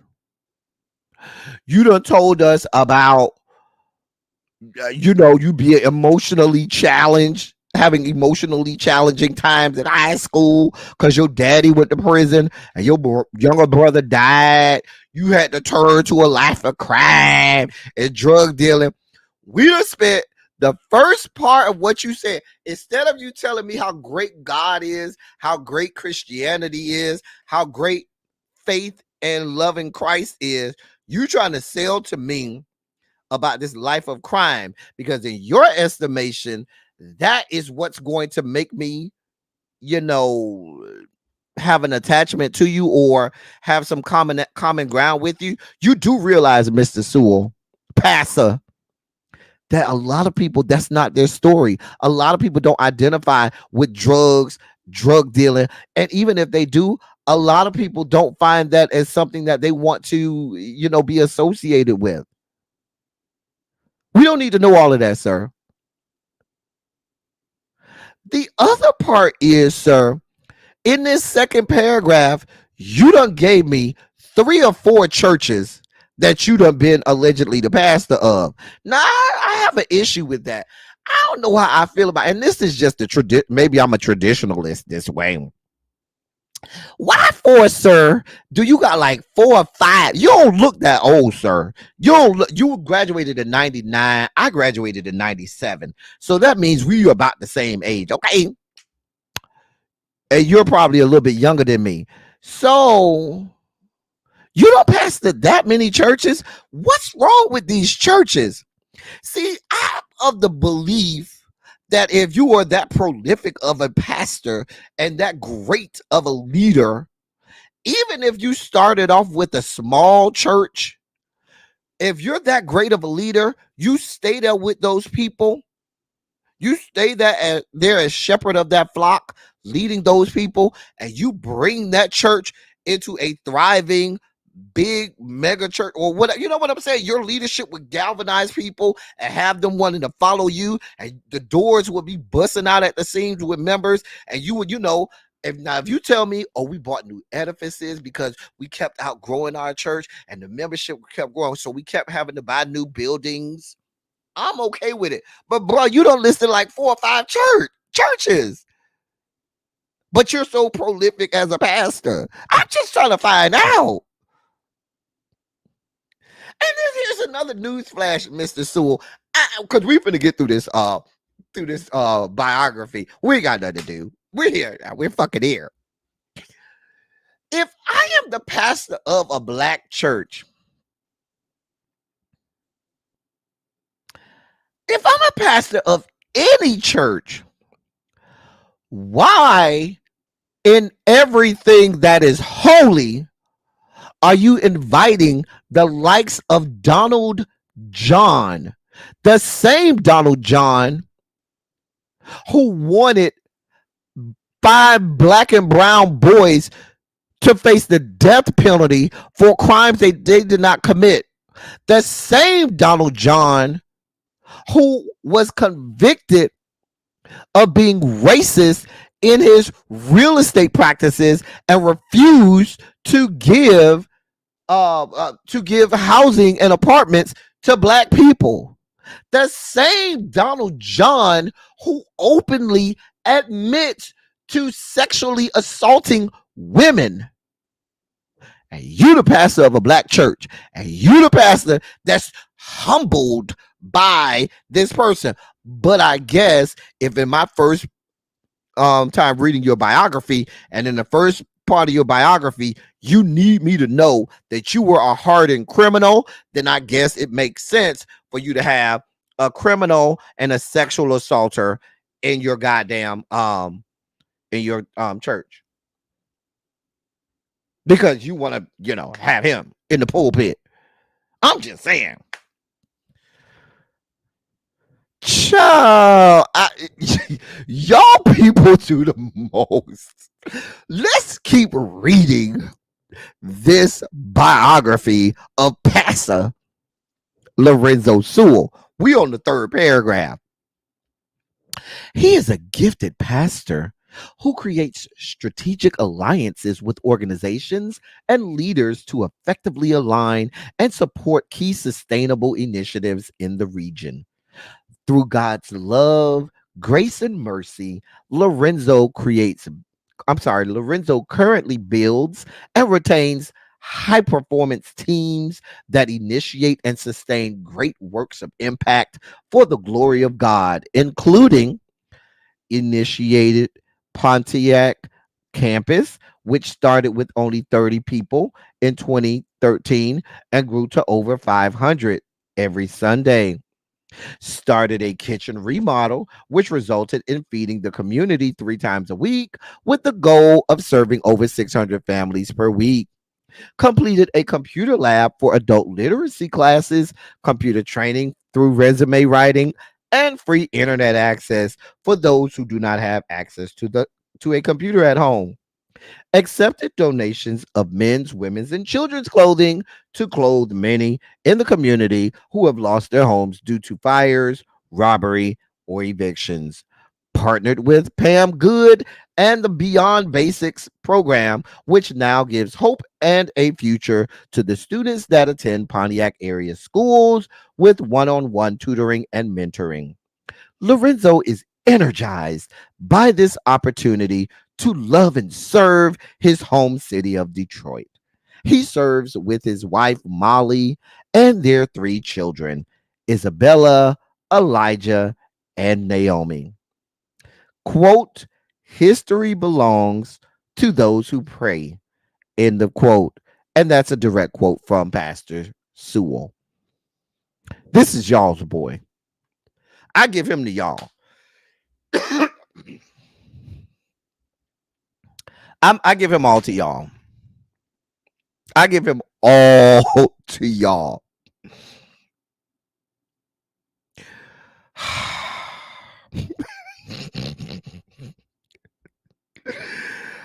Listen, I don't know what y'all want from me. This man is over here doing his best step and fetch routine. Let's see what else we can find on this good church leadership. 180 servant leaders. Okay, I don't know what this is. I thought it was going to show me some of the leaders in the church, and now they're giving me PowerPoint presentation. I don't know what that is. Statement of faith. Oh, that's the statement of faith, kind of like what we do in Kojic. That's too much for me to read, sir. We're not doing all that. Oh dear God. Detroit. Let's see what the church looked like. It looked like a big church.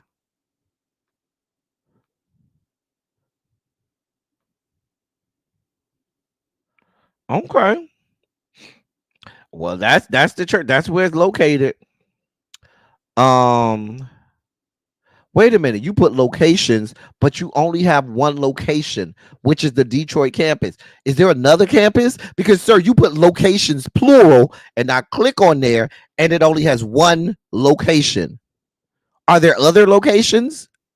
I'm just trying to find out. Media. I don't want to see your sermons. I don't want to see your YouTube. Ministry teams. I'll let y'all go and look at it. So we'll have nothing. I have no more time for you, sir. I have no more time. I don't know what y'all want from me. I just report on the stuff that comes in my timeline. And we are here. That's Pastor Sewell if you need him. They planning to expand with other games. Listen. Angela said, I just had to catch up. Is this still the Detroit? It is. Stansbury is not the hood. Oh. Angela said, I'm a Detroit native. Stanberry is not the hood. Oh, well, I ain't got no dog in the fight. I don't know. The second location is in his heart. Oh my God. I might be messy and click on the service and see if his wife is white. Well, she looked light skinned. They showed the hold on. Let me go back. They had him and his wife. She looked either real light skinned. Hold on. Or hold on. Let me go back. Because I saw him and the wife. Hold on. Now, no, she looked like she might be Asian, y'all. Hold on. Oh, hold on. Let me show y'all the picture. Oh, she either real light skin and part Asian. Hold on, let me show y'all the picture. Hold on. Oh, hold on, y'all. Hold your line. Okay, wait. Here we go, right here. All right, so let me make this big, right? So that's the wife and kids right there. Hold on, let me Google them. Hold on, y'all, 1 second. Now y'all got me curious. Hold on. Lorenzo Sewell family. See what we find. Because I need this. Now y'all got me intrigued. Oh, well, that answer. I found the picture, y'all. Oh. Hold on, y'all. I found the picture. Oh, yeah. It's exactly as bad as you thought. Here's the picture. Oh.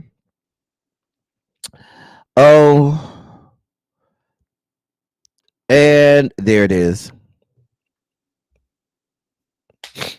There it is. There it is.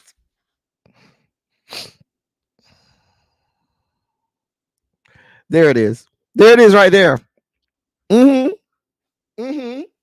Uh-huh. Y'all knew when the wife's name was Molly. Y'all knew something was going on. The only black Molly we know or recognize is Molly from Insecure. Other than that, anybody else got a black friend named Molly? I don't know why you disappointed, Nessa. The man is inviting Donald John to his church and then said he's humbled that he's there. Oh, girl, I totally am not disappointed at all. Y'all can have him. MAGA can have him. Listen, that's Pastor Sewell and his wife and cheering. Because when I looked at that picture, I said, oh, she do look a little high yellow.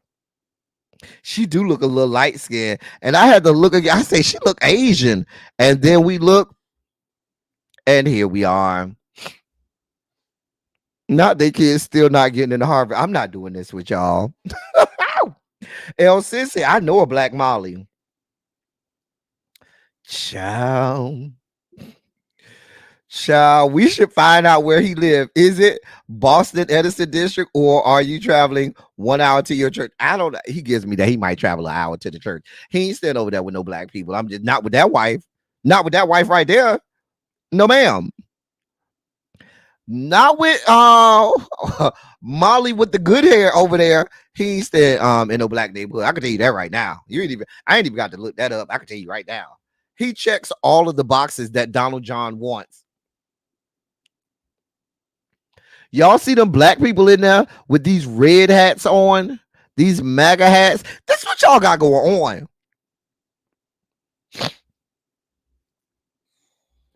Let me go back to the church. With all of the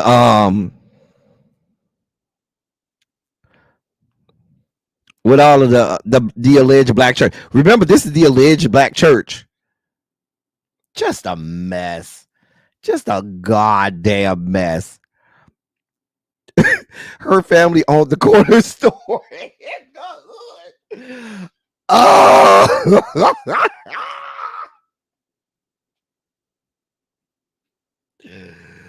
Oh, I can't stand y'all.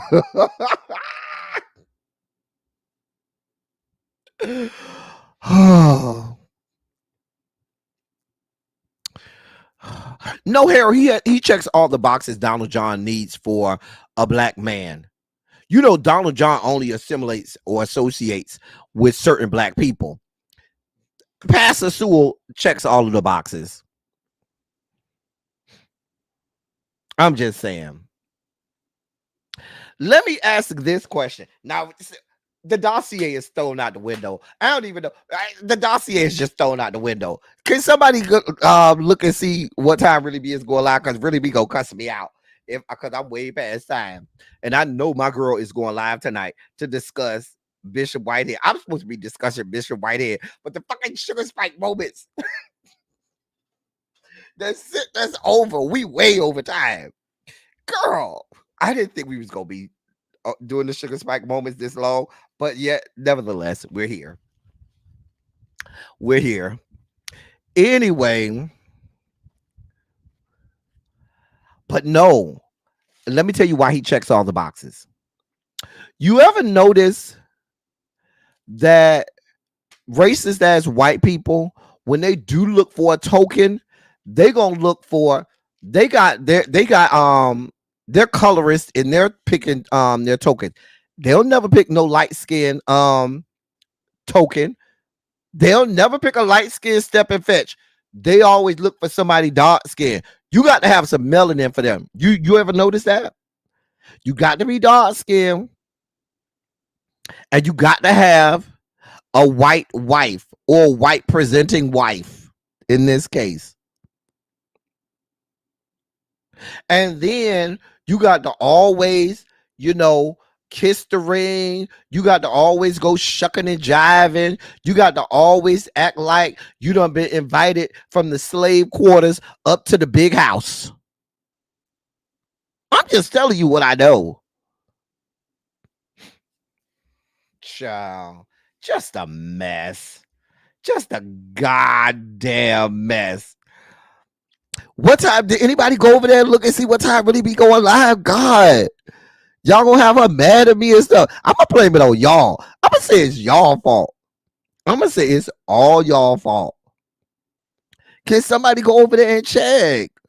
God, Lord, y'all gonna have this woman mad at me, and I ain't even did nothing today. God.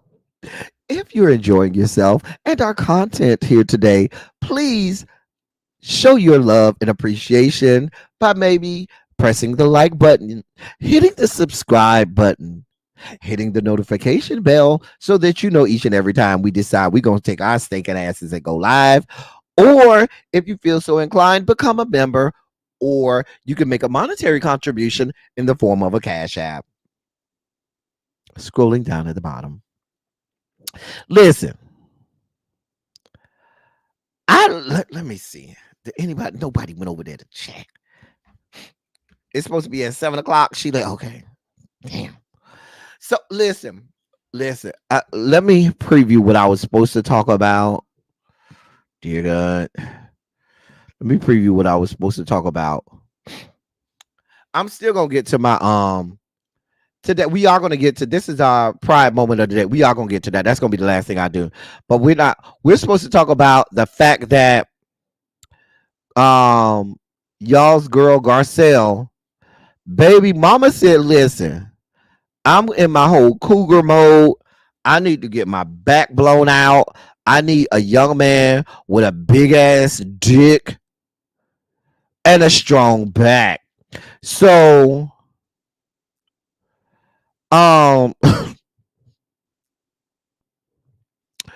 she's dating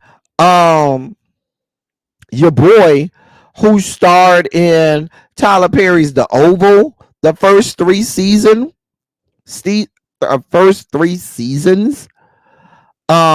as well as in the reinstallment of The Game.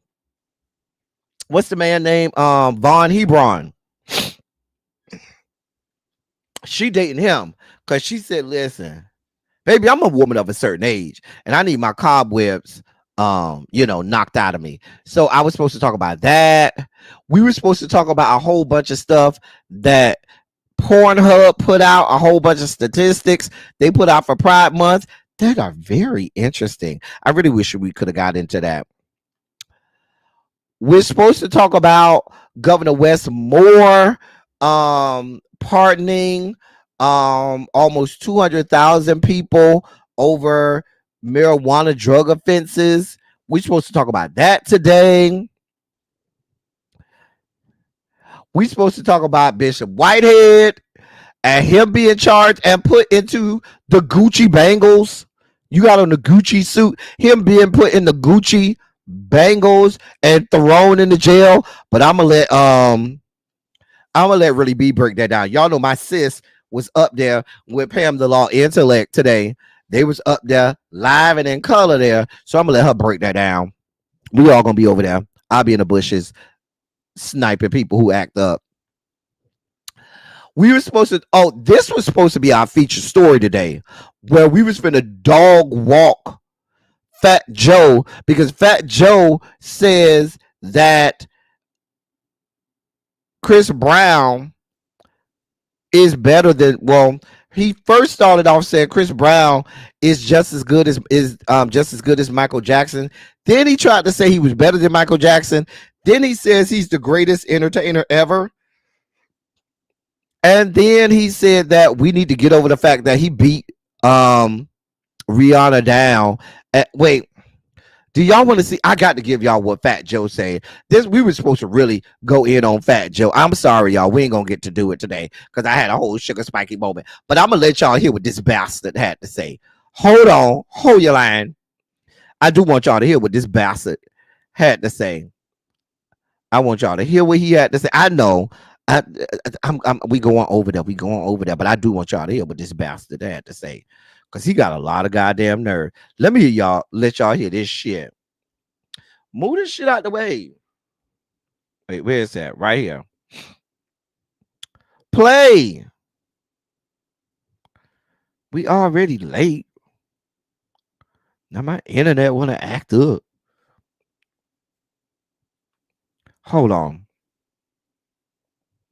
Get this thing to come up.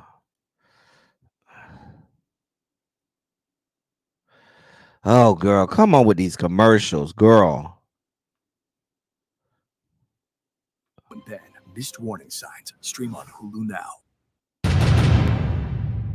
If Chris Brown never got into the controversy with Rihanna, we would be calling him Michael Jackson right now. Not like Michael Jackson, Michael Jackson. He is the most talented singer, artist, performer, hit maker of our time. There's nobody even close to Chris Brown. And it's time we move past it. It's been 20-something years that I know of. There's no more incidents. Man, we're going to let this lifetime go by without saying the truth. And so what happens is when the truth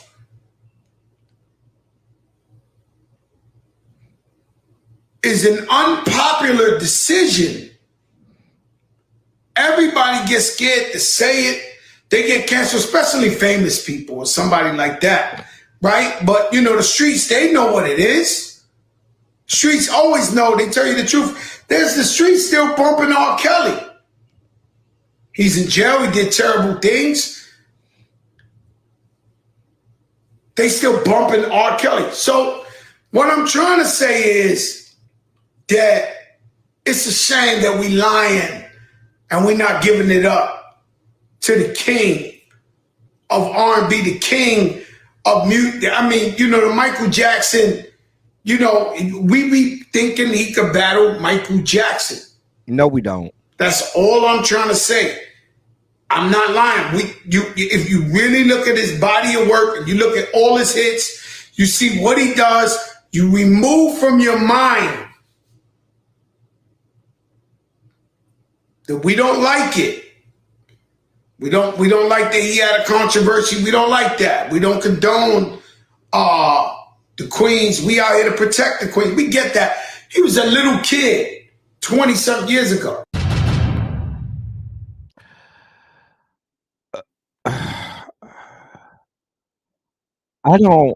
I really need to break that down, but we don't have time today. Y'all let me know. Oh, she live now. We gotta go. But I was supposed to cover that today. We may have to just do this tomorrow. I was supposed to cover the fact that Morgan Freeman says Black History Month make his teeth itch. We were supposed to cover that today.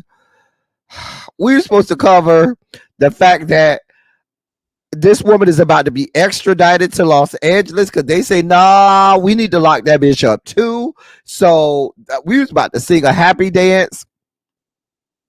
We supposed to talk about, we had so much to talk about, but we'll have to get to it tomorrow, y'all. We'll have to get to it tomorrow. Listen, y'all, we had a great time today. I'm about to let y'all go. Let me set up to send y'all over to Really Be. Y'all better not tell her. Y'all better not tell her that I'm the reason that y'all is late.